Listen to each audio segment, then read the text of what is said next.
ना साथ है किसी का, ना साथ है कोई, ना हम है किसी के और ना ही हमारा है कोई।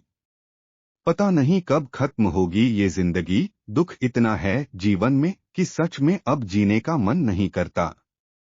जब अपनों का ही बर्ताव ही गैरों जैसा हो जाए, तो फिर अपना क्या और पराया क्या। Let's start. एक बार एक शिकारी शिकार करने के लिए जंगल में पहुंचा। उसने अपने तीर पर बहुत ही खतरनाक जहर लगाया और शिकार को निशाना बना करके उसने तीर को छोड़ा, लेकिन उसका तीर चूक गया और तीर एक पेड़ पर जा लगा। वह पेड़ बहुत ही हरा भरा और बहुत सारे तोते उस पेड़ पर रहते थे।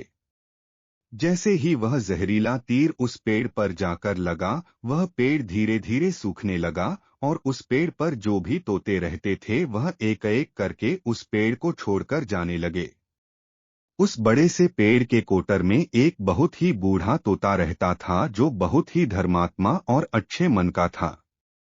सभी तोते उस पेड़ को छोड़कर जाने लगे थे, लेकिन वह बूढ़ा तोता जाता था, दाना लेकर के आता और उसी कोटर में आकर के बैठ जाता था, परंतु उस पेड़ को छोड़ने को तैयार नहीं था।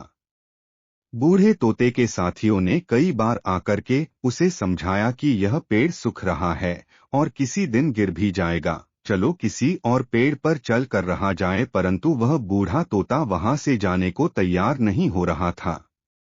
अब यह बात देवराज इंद्र तक पहुंची। उन्हें बताया गया कि एक तोता है, वह जिस पेड़ पर रहता है उस पेड़ पर एक जहरीला तीर लगने के कारण सूखने, गिरने और खत्म होने के कगार पर आ पहुंचा है, और एक बूढ़ा तोता अभी भी वहीं पर रह रहा है। वह दाना लेकर आता है और वहीं पर रहता है, जबकि उस जंगल में बहुत सारे पेड़ हैं, लेकिन वह उसी पेड़ पर रह रहा है।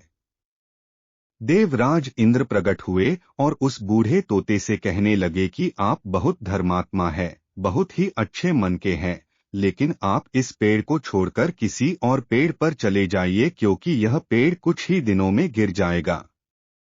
तालाब के पास में बहुत से बड़े बड़े हरे भरे पेड़ हैं, बड़े बड़े कोटर हैं, उन पेड़ों पर फल भी लगे हुए हैं, उन्हें वहीं पर तोड़कर खा सकते हैं, परंतु यहाँ से आप चले जाएं। तोता बोला, माफ कीजिएगा, इस पेड़ ने मुझे जीवन दिया है, शिकारियों से मेरी रक्षा की है, हर मौसम में मेरे साथ रहा है, ये कोटर मेरा घर है, यहाँ मैं पला बढ़ा हूँ, इस पेड़ को मैं छोड़कर कैसे जा सकता हूँ। इस पर संकट आया है तो क्या मैं इसे छोड़कर चला जाऊं? मैं ऐसा कभी नहीं कर सकता। देवराज इंद्र तोते के इस बात से बहुत ही प्रसन्न हुए। उन्होंने तोते से कहा, मैं आपके इस बात से बहुत ही खुश हूँ, मांगो जो आपको मांगना हो। उस बूढ़े तोते ने कहा, मुझे बस इतना मांगना है कि जिस पेड़ ने मुझे जन्म दिया, जहाँ मैं रहा पला बढ़ा, जिसे आप मेरा जन्मभूमि कह सकते हो, आप इसे फिर से वैसा ही हरा भरा कर दो जैसा यह था। देवराज इंद्र ने अमृत से उस पेड़ को सिंच दिया और पहले की तरह हरा भरा कर दिया। अब वापस से उस पेड़ पर आकर के बाकी तोते रहने लगे। वह बूढ़ा तोता कुछ समय तक और जिंदा रहा, फिर उसकी मृत्यु हो गई और वह स्वर्ग में चला गया। यह कहानी हमें सिखाती ये है कि जब भी किसी इंसान का बुरा दौर आता है तो इमोशनली वह टूटा हुआ होता है, उसे किसी के सहारे की जरूरत होती है, किसी की आवश्यकता होती है। अगर आप ऐसे समय में उसे छोड़कर चले जाएंगे, उससे बात नहीं करेंगे, मुंह मोड़ लेंगे, तो आपसे बुरा कोई नहीं है, क्योंकि आप किसी के सुख का साथी बने या ना बने, लेकिन आपको हमेशा किसी के दुख का साथी जरूर बनना चाहिए।